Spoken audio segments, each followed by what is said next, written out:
radhiyallahu taala anhu diceritaake saking Ibnu Mas'ud radhiyallahu taala anhu radhiyallahu ridhoni sapa Allah Gusti Allah taala halimu kulur sapa Allah anhu saking Ibnu Mas'ud dawe pripun dawe pola dawu sapa Rasulullah sallallahu alaihi wasallam kanjeng Rasul Muhammad sallallahu alaihi wasallam salam boten rahmat tanjing sapa Allah Gusti Allah alaihi ngatasé kanjeng Nabi wasallam lan muga tambah keselamatan sapa Allah alaihi dawe kanjeng Nabi al-fajiru utawi wong kang lacut yang banyak maksiat al-fajiru utawi wong kang lacut iku arroji kang arep sapa fajir rahmatullahi ing rahmati Allah ta'ala halimahul sapa Allah iku akrobu luwih parek ilallahi marang Allah ta'ala halimahul sapa Allah minal abidi tenimbang saking kawula al-mukniti kang merasa pegot saking rahmat Allah. Orang yang ahli maksiat yang dia tidak pernah berputus asa dengan rahmat Allah itu loh ternyata lebih dekat kedudukannya dengan Allah daripada wong sing ahli ibadah tapi dia sempat berputus asa kepada Allah. Apa penting kedudukan di sisi Allah itu? Penting ya, kedudukan dekat dan jauhnya dengan Allah itu penting buat kita. Karena kita kalau mendekat kepada Allah, Allah dekat. Kalau kita semakin jauh dengan Allah, Allah juga jauh. Jadi kedudukan di sisi Allah itu penting. Kalau kedudukan di manusia nggak penting itu, ya nggak penting kalau seperti itu. Entah manusia mau menganggap kita sergap ibadah atau nggak suka ibadah terserah. Yang penting di mata Allah. Nah kita diridhoi dan seterusnya. Jadi kita sesama manusia tidak bisa mengklaim diri kita ahli ibadah yang patut masuk surga atau bagaimana, itu tidak bisa. Karena yang menentukan itu adalah haknya Allah, yang menentukan kita nasibnya bagaimana dan seterusnya. Jadi dari hadis ini dapat disimpulkan orang yang bermaksiat yang mengharap rahmatnya Allah, kasih sayangnya Allah, biasanya kan seperti itu. Ya, menurut biasanya kalau orang-orang yang kayak preman gitu ya, itu masih ada setitik pengharapan semoga diberi kasih sayang oleh Allah.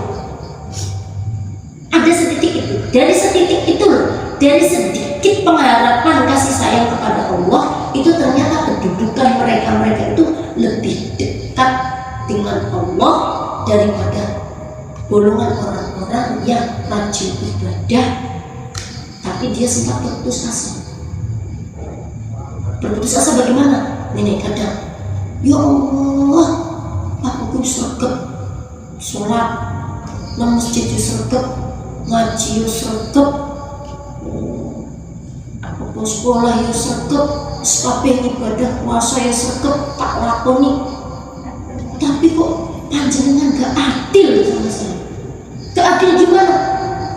Si baik wis rabi, kok aku kok urung nganti saiki? Padahal umurku wis sakmene iki piye? Kok nek entekan wong wedok piye? Selak kiamat saya. Ya, kok jangan khawatir, enggak kiamat dulu ya. Ini semuanya ini enak sing rabi. Jangan khawatir. Itu urusan Allah itu, jadi serahkan saja semuanya. Yang penting apa? Yang penting kitanya yang mencari, yang penting kitanya yang memperbaiki diri dulu agar apa? Jodoh itu kan cerminan. Oh apa? Cerminan. Biasanya ini sinetron dong. Oh iya benar, biasanya ini sinetron itu ya. Jodoh itu adalah cerminan dari diri kita. Oh iya, sinetron ada itu. Ya memang betul. Kalau kitanya orang baik, ya insya Allah jodohnya baik. Kalau seandainya kok diberi jodoh yang belum baik, nah itu berarti ya ujian buat kita. Gitu. Yes. Paham ya dari hadis tadi ya. Qala dawu sapa Ibnu Mas'ud akhbarona ngabarake nak ing kita an Zaid bin Aslama saking Zaid bin Aslam an Umar saking Umar anna rajulan temestune wong lanang iku kana ono sapa rajul ono iku fil umami dalam piro-piro umat al-madiyati kang selewat. Ada salah satu seorang laki-laki zaman dahulu sekali. Ini perbandingan dari hadis tadi yang atas tadi.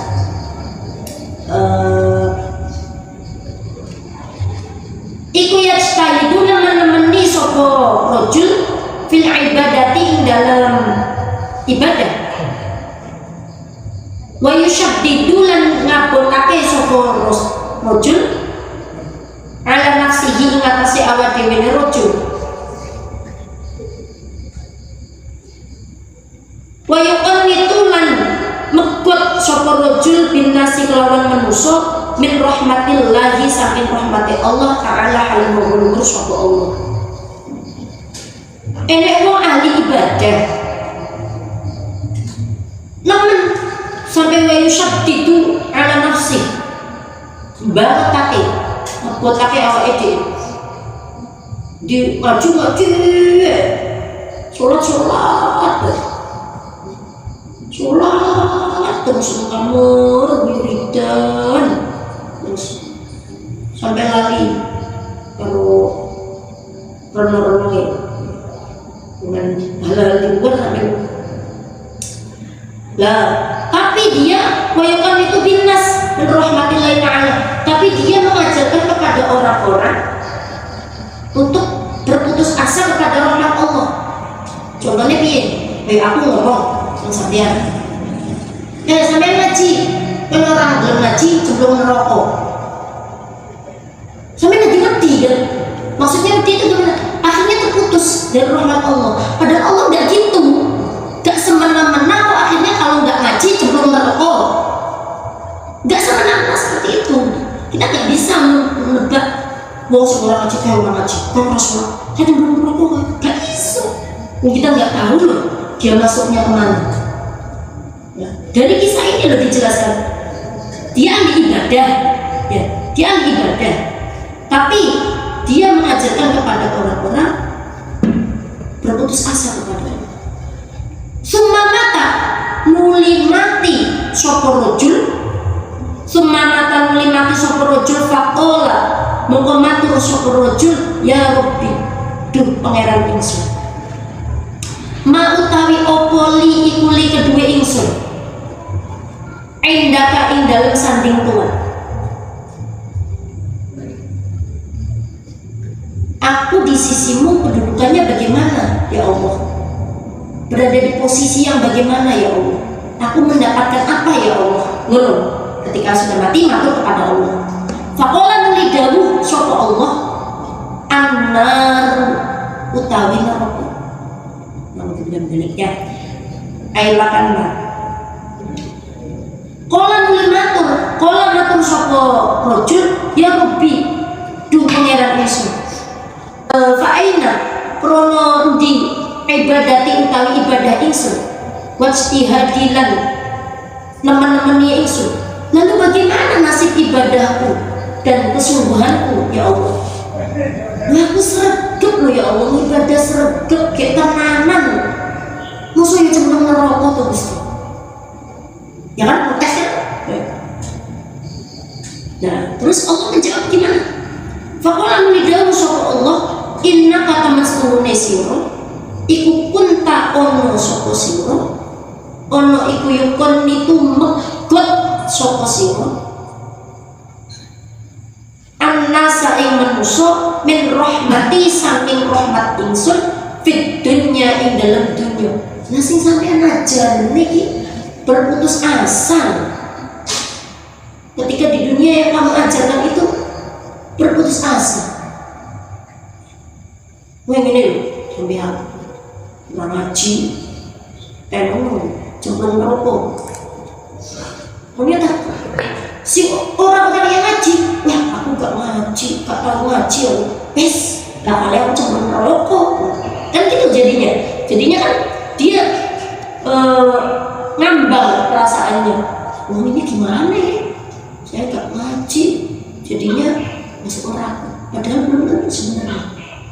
Makanya kalau ada orang yang punya kerepotan, misalnya kayak pedagang-pedagang kayak gitu ya, gak bisa jamaah, oh jadi lo nih aku suka jamaah, dodolan atau jamaah, jangan, oh jadi lo nih lo dodolan itu kan ya bagi yang berkeluarga itu wajib hukumnya kan, karena mencari nafkah sama-sama wajib kan, wajib nih jamaah sunnah. Biasanya itu dilema di masyarakat itu biasanya ya, kalau saya yang jadi ibu kan ini traweh, gue anaknya traweh, semua traweh, menyesal kamu gak pernah traweh, padahal ibu-ibu tersebut di rumah mau pengen anaknya, ya kan, mau pengen anak ibu hukumnya kecil, traweh hukumnya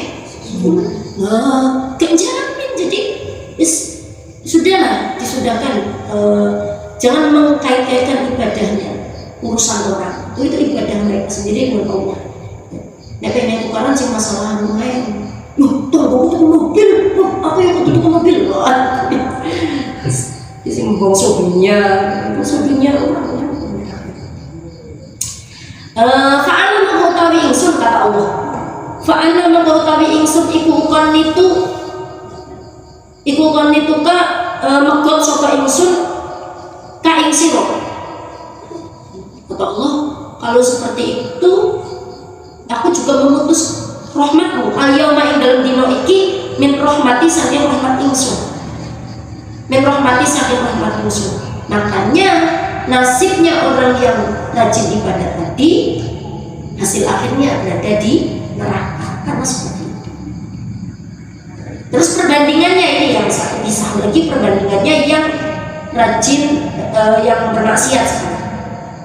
Ruya dan cerita an Abi Hurairah radhiyallahu anhu, dan cerita saking Abi Hurairah radhiyallahu anhu, radhiyallahu anhu ridhoni sapa Allah Gusti Allah anhu saking Abi Hurairah, anin Nabi saking Kanjeng Nabi Muhammad sallallahu alaihi wasallam, iku anna rajulan temen sedune wong lanang, anna rajulan temen sedune wong lanang iku lam yakmal ora tau ngamal, iku lam yakmal ora tau ngamal khairon ing kebagusan ketu lawan babar pisan, gelas ora tau ngamal apik, elek tok uripe, kelakuannya hidupnya semasa hidupnya itu melakukan kejelekan terus. Illa tauhidah angin tauhid,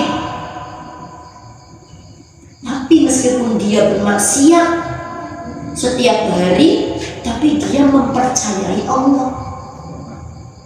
Itu poinnya di sini.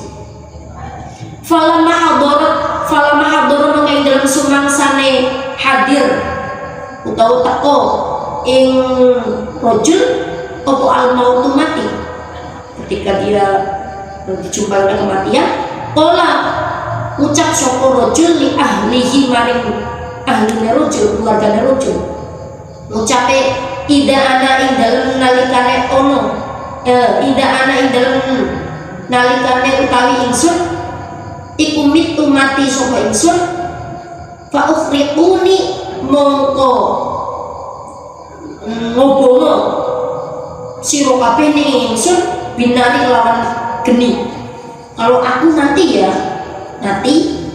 bakallah aku kuwi pesene nang keluargane si rojul tadi, si laki-laki tadi, hatta tada'uni sehingga ninggal sira kabeh ning ingsun Ramadan hale dadi abu, sampai jadi abu, betul-betul jadi abu dibakar. Semua daruni nuli apa jenenge ngawur-ngawurno sira kabeh dibuang. Semua daruni nuli buang sira kabeh atau ngawur-ngawurno sira kabeh ning ingsun fil bahri dalam sepuro. fi yaumi rihin ing dalam dinone angin.